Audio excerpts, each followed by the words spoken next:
My name is Kenneth Smith. This is my informative speech, and here are my listeners. Hi! Hello.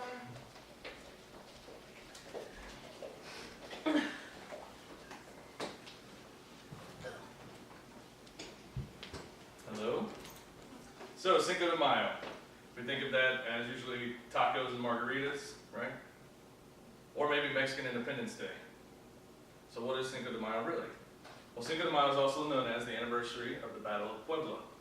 In the 1860s, Mexico was coming out of the Civil War, and they had to borrow a lot of money from Spain, England, and France.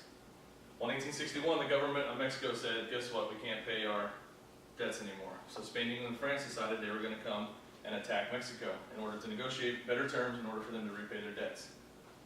In 1861, at the end of 1861, Spain and England left Mexico and only France remained.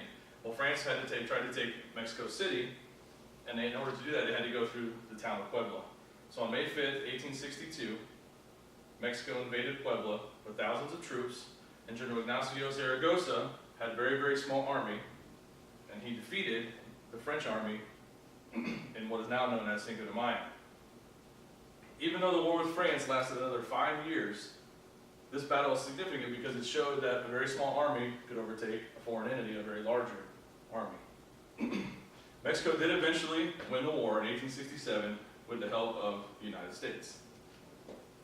Now, most of Mexico doesn't actually celebrate Cinco de Mayo. They celebrate Mexican Independence Day, which is September 16th. And that happened in 1810, some 50 years before the Battle of Puebla.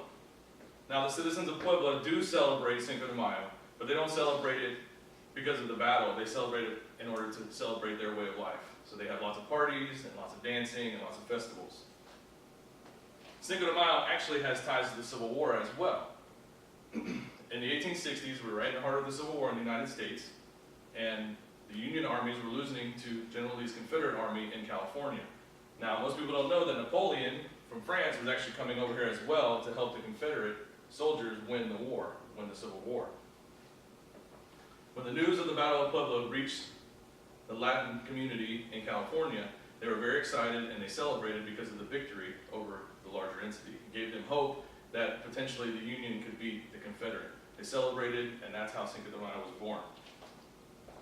Cinco de Mayo has actually become more of an American holiday than it is a Mexican holiday. Well, why do you say that? Well, I mean, Americans like to eat tacos and drink Coronas, right?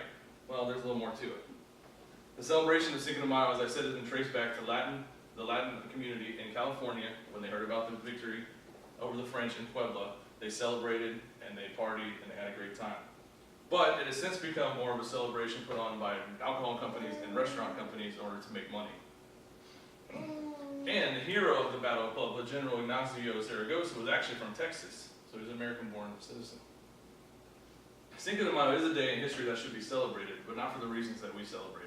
It should be celebrated to show that people have fight and want to protect what belongs to them. I learned a lot about Mexican culture and American culture in doing this research for this project. I would like for more Americans to understand what Cinco de Mayo means instead of just using it to celebrate a day to get drunk and to have fun. There's nothing wrong with having fun, but there's more to the story for Cinco de Mayo.